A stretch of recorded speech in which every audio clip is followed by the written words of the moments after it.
खबरें जो आपको सीधे जोड़ती हैं हमसे, जिनका आपकी जिंदगी पर होता है सीधा असर। खबरों की वही तस्वीर,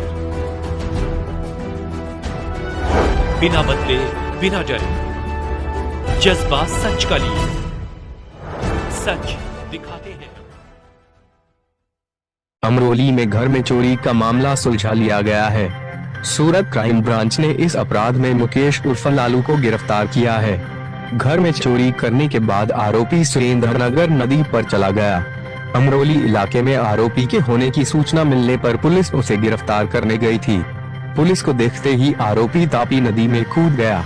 पुलिस ने दमकल विभाग की मदद से काफी मशक्कत के बाद आरोपी को पकड़ लिया। आरोपी को पकड़ने के लिए ड्रोन कैमरे की मदद ली गई। पुलिस ने आरोपी से पूछताछ में इस्तेमाल सामान जब्त कर लिया है। सूरत से महेंद्र सिंह परमार की रिपोर्ट। 4 જૂનના રોજ અમરોલી છાપરા ભાટા વિસ્તારમાં દિવસના સમય દરમિયાન એક ઘરનું તાળું તોડી એમના ઘરમાંથી 4 તોલા જેટલું સોનું, જેમાં 2 તોલાની ચેન, 1 તોલાની વીંટી અને ચાંદીના વાસણોની ચોરી થયેલી હતી। આ ઘરફોડના અનુસંધાને સુરત ક્રાઇમ બ્રાન્ચની ટીમના police inspector SN Parmar, Mahida વગેરે લોકો તપાસમાં હતા।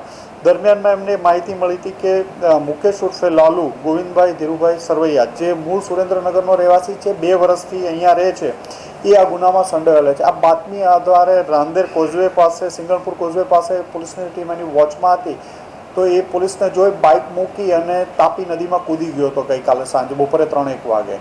આ નદીમાં કૂદ્યા પછી ક્રાઇમ બ્રાન્ચની ટીમ દ્વારા તરત SMCના ફાયર ડિપાર્ટમેન્ટને બોલાવવામાં આવ્યો હતો। એમ્બ્યુલન્સ અને ડ્રોન વગેરેની તરત મદદ લેવામાં આવી હતી અને પોલીસની વિવિધ ટીમો દ્વારા એ સ્વિમિંગ કરી અને તરીને એક બેટમાં જતો રહ્યો હતો, જ્યાં ખૂબ જાડી ઝાખરા, કીચડ વગેરે હતું। અને CP સાહેબે દરેક ઓલામાં ડ્રોનનો સારી રીતે ઉપયોગ કરવા માટે પણ જણાવેલું હતું, જે અનુસંધાને આમાં પણ ડ્રોનના ઉપયોગથી આસાનીથી અમને 2-3 કલાકની જહેમત થઈ, પણ આરોપી મળી આવ્યો હતો। એક જાડી ઝાખરામાં સાડી ઓઢી અને કોઈ એમના કોઈ હલનચલન વગર છુપાઈને પડ્યો હતો, પણ ડ્રોનની મદદથી અને ફાયર બ્રિગેડ પોલીસની ખૂબ મહેનતના 3 થી 4 કલાકની મહેનત બાદ એ મળી આવ્યો હતો।